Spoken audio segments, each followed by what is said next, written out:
something I just want to have a quick faff around with. So I made a fake, well, it wasn't a fake fish soup because there was fish in it, so therefore there's fish in the soup. It's a fish soup, but a kind of like a fake bouillabaisse type of thing, Mediterranean seafood soup type of thing. And I put in, I just used tomato soup, a cheap tomato soup as the base, and then put in some fish sandwich spread and some seafood sticks and a bit of fish, and it kind of worked okay.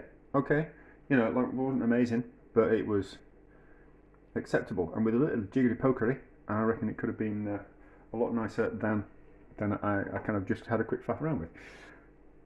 But I just kind of wanted to see, as an addition to that, what would happen if we pureed some seafood sticks into some cheap tomato soup. So I have heated up this tomato soup with just a little bit of milk in there. It'll need some seasoning, but I'm not going to season until we have pureed up these seafood sticks into it. Put that in the bin, out of the way, get rid of my, put the whisk somewhere and I might actually just use it, and then hopefully the blender will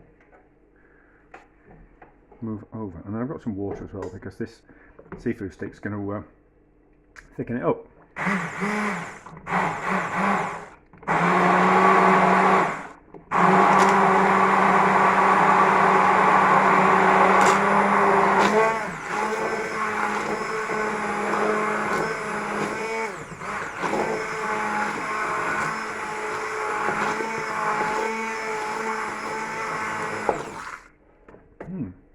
That's interesting, it's kind of gone a little bit frothy. Oh, do you know, the cable's not long enough for that. How's it taste? It's alright with that. Certainly needs some salt. And it certainly needs some pepper. Oh yeah, with peppermint, the tighter the little knob is on top, the finer the grind on your pepper. So if it's loose, you get nice big flakes of pepper, and if it's tight, you get like a fine grind of pepper. I feel stupid because I didn't know that when I found it out. I was like, oh, that's interesting. But so therefore I kind of assume I can't be the only person who didn't know that. But anyway, so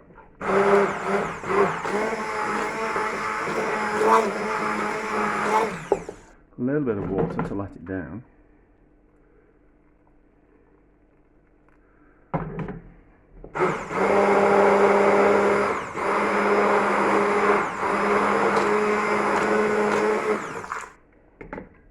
Looks like a half decent consistency. Hopefully that won't spill everywhere. Taste again. Needs more salt. And we've got some Lea and Perrins. We might put some Lea and Perrins in, because Lea and Perrins is, oh, it's already out. Rotten anchovy sauce, isn't it, really? Fermented anchovies, or fermented fish. So a bit of that in there, just might add a bit more fishiness to it.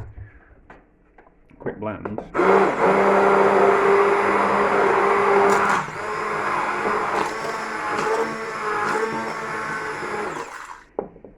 Another taste, and then we'll see what we think.